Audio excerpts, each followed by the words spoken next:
supremo ídolo da maior torcida paulista, ele caiu em desgraça ao completar 10 anos sem título no clube.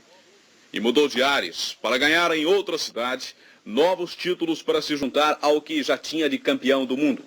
Depois, sem mais o que conquistar, ele foi viver o seu sonho das 1001 noites nas Arábias. Hoje, satisfeito com os petrodólares que ganhou nas últimas 3 temporadas, ele está de volta ao Brasil para finalmente descansar. Durante 10 anos ele foi titular da seleção brasileira. Foi o jogador que mais vezes vestiu a camisa da seleção, 121 vezes. Nesta semana, aos 35 anos, Roberto Rivelino deixou o futebol. É o final de 20 anos de carreira. Pelé! Entrou na marca. Agora Rivelino.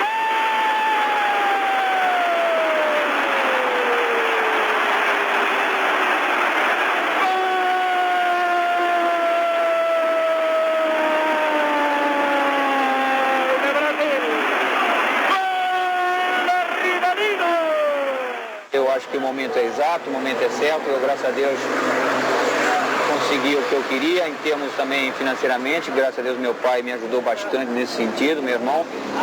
Então, eu tive uma reunião em família e achei por bem parar nesse momento e deixar essa imagem positiva que eu deixei até hoje. Depois de 3 anos no futebol da Arábia, você é um homem rico? Não digo rico, rico de saúde, graças a Deus. Mas tem uma posição boa, não há dúvida. Fiz bons contratos, não só na Arábia, como aqui em São Paulo, como eu joguei 10 anos pelo Corinthians. E eu tive uma felicidade na vida que meu pai nunca precisou do meu dinheiro. Então todo o dinheiro que eu ganhava, meu pai aplicou e aplicou muito bem. Então eu tenho uma situação relativamente boa. E essa longa e brilhante carreira de Roberto Rivelino começou aqui, no bairro do Brooklyn, em São Paulo. Um bairro de classe média. Onde você está vendo aí esse posto de gasolina, posto que pertence à nossa família, por causa a minha e meu irmão, foi minha casa. Morei muito tempo aqui e aqui ao lado é o Meninópolis, onde que eu estudei. Você estudou aqui? Eu estudei muitos anos também aí, que era um colégio de padres. Enfim, praticamente a maioria da minha infância eu passei aqui. Riva, foi aqui que você começou a jogar bola? Não há dúvida, tá aí um prédio agora, né? Eu comecei a dar meus primeiros passos assim com a bola, porque eu estudava ali no Colégio Meninópolis. Então a parte esportiva estava aqui, que aqui era o antigo campo do Brooklyn, da Portuguesinha de Esporte também que chamava. Então aqui que eu comecei a dar meus primeiros passos. Tradicional campo de várzea. É o tradicional que infelizmente estão se acabando com os campos de várzea, não tem mais aqueles campos que a gente tinha aquela rivalidade que nem era Brooklyn contra Santo Amaro, enfim, contra Vila Nova, que havia aquela rivalidade que era incrível, onde aparecia muito mais craque que atualmente. Dos campos de várzea do Brooklyn, Rivelino atravessou a cidade de São Paulo e foi parar no Tatuapé, na Zona Leste.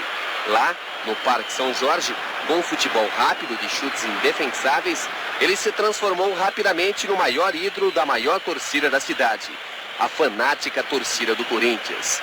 E sobre Rivelino, começou a cair o peso de uma grande esperança, a de fazer do Corinthians um time campeão. A minha passagem pelo Corinthians foi muito boa, muito proveitosa em todos os aspectos. Unicamente que houve aquele fato em 74.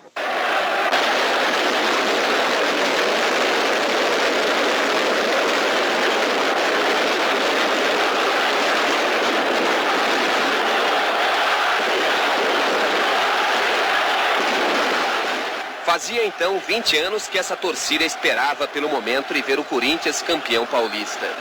O Corinthians foi o campeão no primeiro turno, derrotando o São Paulo por 1-0 com esse gol de Zé Roberto. O Corinthians estava classificado para a final do campeonato em 74. Agora é campeão fácil. É por isso que eu já estou até com a faixa. Campeão, ninguém mais segura o timão, acabou. E no dia 22 de dezembro de 74, o Corinthians disputou a final com o Palmeiras. Um Morumbi em silêncio acompanhou esse gol de Ronaldo, que deu o título ao Palmeiras. E Rivelino foi acusado de covarde, o responsável pela derrota, e nunca mais vestiu a camisa do Corinthians. Foi vendido ao Fluminense. E Rivelino só voltou a pisar no Parque São Jorge agora, nesta semana, depois de ter decidido a abandonar o futebol.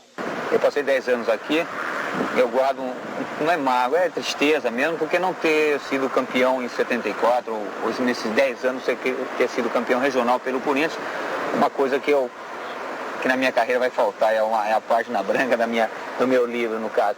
Rivelino foi ser campeão no Fluminense. Foi bicampeão carioca, campeão da Taça Guanabara. Mas foi na seleção brasileira que teve os mais belos momentos da sua carreira. Na Copa de 70, no México, jogando como um falso ponta esquerda, o talento Rivelino apareceu, mesmo tendo ao lado deuses sagrados do futebol brasileiro, como Tostão, Gerson e Pelé. O tricampeonato no México, a amizade entre os jogadores, ele jamais esquecerá. Sinto até emocionado quando eu falo da Copa de 70, pela amizade, pelo ambiente que existia entre o pessoal, aquele pensamento positivo de vencer, passar perto de um Pelé numa concentração e falar, vamos ganhar isso aí, passar de um Gerson, no Carlos Alberto, enfim, aquele pensamento positivo que tinham condição de ganhar, que nós éramos melhores. Então foi um ambiente, foi uma época de ouro do futebol brasileiro e que eu, graças a Deus, tive essa participação também. Em 74, na Alemanha Ocidental, Rivelino era a grande esperança da seleção. Rivelino até que não foi mal, mas o futebol brasileiro fracassou, ficando apenas em 4º lugar. A maior tristeza de Rivelino, no entanto, foi a dispensa do amigo e companheiro de meio de campo, Clodoaldo. Me emocionou muito, realmente o Rivelino, a atitude do Rivelino chorando e não se conformando por eu ter me machucado, estar cortado da seleção, foi um fato que marcou muito na minha carreira e uma lembrança que vai ficar marcada eternamente. Eu achei que podiam ter esperado, acho que o Corró não podia ter jogado aquela partida amistosa em Basel, porque depois você já visto que após o segundo jogo, nem o segundo jogo que nós íamos jogar na Copa do Mundo, o Corró já estava totalmente recuperado. E é um jogador que não tem comentários a respeito do seu futebol. Em 78, na Copa da Argentina, Rivelino se despediu da seleção nessa vitória de 2-1 contra a Itália. Ele só entrou no segundo tempo, completando um recorde de 121 partidas com a camisa do Brasil. Foi uma Copa ruim para mim, porque cheio de problemas. Acho que nunca tive problema na minha carreira toda. Todo problema que eu encontrei na Copa de 78, tanto que eu me machuquei, tomei várias infiltrações para tentar jogar. E ainda joguei até o jogo que eu entrei contra a própria Polônia, pouco tempo, e contra a Itália, o último jogo em termos de seleção. Eu não tinha uma condição 100% para jogar, mas é que eu já não suportava mais, queria jogar. Eu sabia que era a minha última Copa do Mundo, queria jogar inteirinha, mas infelizmente não foi possível por problema de contusões. Mas acontece, o que se vai fazer, mas eu acredito que o Brasil fez uma boa campanha também em 78. Rivelino, hoje a gente sente que você foi mesmo um dos maiores jogadores do futebol brasileiro, mas talvez tenha faltado a você um pouco mais de liderança. Você concorda? Não, a prova de liderança é relativa. Você vê que o Pelé, também é o maior jogador do mundo, e não exerce uma liderança assim, como no caso você nota no Carlos Alberto, que é nato, um Gerson, um Ademir da Guia, tem uma liderança totalmente diferente, sem falar. Eu também não me considero um líder, entendendo? Eu acho que é muito mais importante eu jogar meu futebol. Claro que muita gente cobrava de mim o problema da liderança, mas não está em mim. O que eu queria é mostrar meu futebol, que é importante para mim, é jogar meu futebol da melhor maneira possível. Como é que você vê o futebol de hoje? Bem inferior ao do que eu joguei. Eu tive a felicidade de jogar numa época excelente, onde encontravam os fora de série, que hoje já não se encontram. Existem muito poucos o fora de série. Existe um jogador, o craque, mas o fora de série não é como existia antigamente.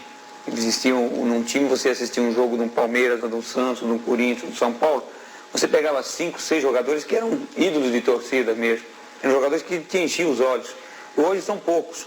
Você vê 1 ou 2. Não sei se o que está acontecendo com o futebol brasileiro nesse sentido, não sei se o problema de campos também, que já visto que você não encontra mais campos de várzea. Vamos ver, vamos esperar que melhore, que é muito importante para o Brasil. E agora, Rivelino, fim de carreira, o futebol é passado. O que você vai fazer da vida?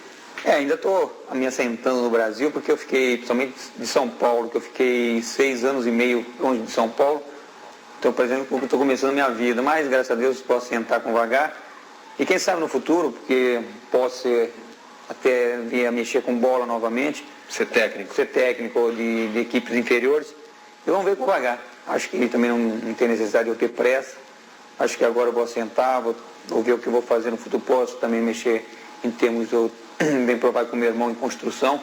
Enfim, com vagar a gente chega lá. E Rivelino chegou lá. Levou ao delírio milhões de torcedores com seus chutes arrasadores, impiedosos. e na paixão e fanatismo que envolve o futebol, fez até loucos e fiéis torcedores beijarem a própria grama que um dia acolheu o seu inesquecível futebol.